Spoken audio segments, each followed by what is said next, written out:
На сила сега да влезеш транспарентно да Се зголемува тензијата околу рудникот Иловица Штука. За малку избегнат инцидент на синокешната средба која што ја организираше компанијата Euromax со жителите на општините Босилово и Новосело.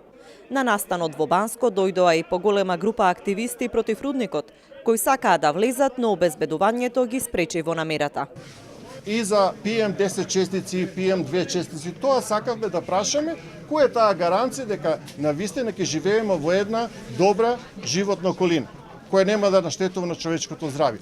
Дојдовме за тоа да прашаме, да бидеме отворени за еден однос, најдовме на затворени врати.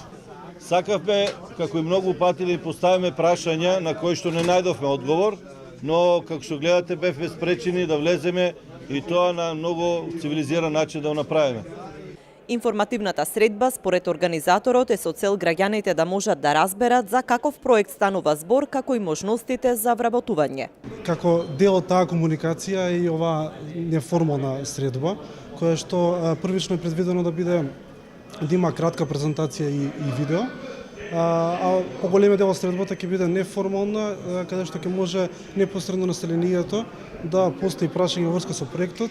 Граѓаните кои што го поддржуваат отворањето на рудникот велат дека се разочарани од земјоделието и таму гледаат можност да се вработат. Јас сум овде вечера присуствувам за рудникот да се отвори поради екзистенција.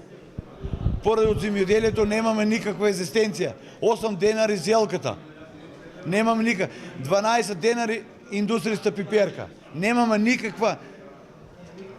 Ништо немаме од земјоделието веќе. Рудникот Иловица Штука веќе втора година е жешка општествена и политичка тема. Концесионерот вели дека проектот е модерен и безбеден и сакаат да почнат со работа, додека граѓанските здруженија бараат локалната и централната власт да застанат на нивна страна и да го спречат отворањето.